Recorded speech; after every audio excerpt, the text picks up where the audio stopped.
ఆళ్లగడ్డ పట్టణంలోని RTC bus stand ఆవరణంలో గత కొన్ని రోజులుగా మతిస్థిమితం లేని గర్భిణీ మహిళను రక్షణ కోసం ఐసీడీఎస్ అధికారులు వన్ స్టాప్ సెంటర్కు తరలించారు. ఆళ్లగడ్డ పట్టణంలోని ఆర్టీసీ బస్టాండ్ ఆవరణంలో బీహార్కు చెందిన ఒక మహిళ మతిస్థిమితం లేక గత కొన్ని రోజులుగా సంచరిస్తూ ఉండేది.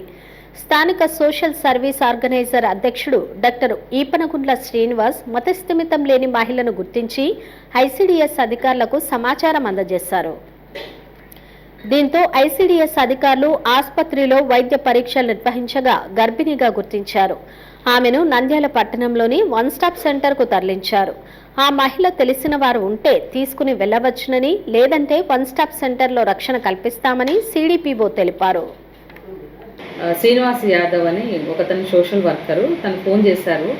ఇట్లా ఆళ్లగడ్డ ప్రాంతంలో ఒక అమ్మాయి తిరుగుతూ ఉంది, ఆమెకు షెల్టర్ కావాలని చెప్పడం జరిగింది.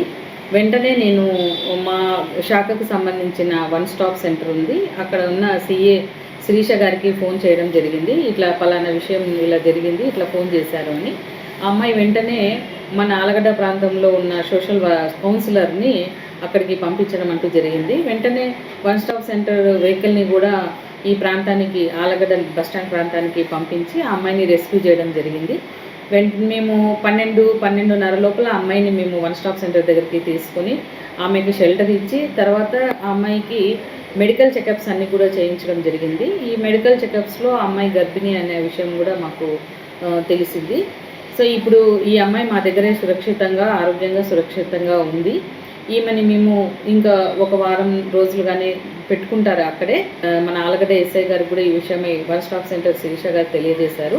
ఈ అమ్మాయి యొక్క ఆచూకీ ఎవరికైనా తెలిసినా, ఆమె యొక్క వివరాలు ఎవరికైనా తెలిసి ఉన్నాను కూడా మీరు వన్ స్టాప్ సెంటరు నంద్యాలలో ఉంది, మనకు అక్కడ ఉంది. కాబట్టి ఎవరైనా తెలిసి ఉన్నా మాకు ఈ సమాచారం తెలియజేస్తే ఆమెని మీకు వాళ్ళకి హ్యాండ్ ఓవర్ చేయడం జరుగుతుంది. లేని పక్షంలో మేము ఆమెని స్వాధార్ హోమ్లో ఆమెని ఉంచి ఆమెకు షెల్టర్ ఇవ్వడం అనేది జరుగుతుంది.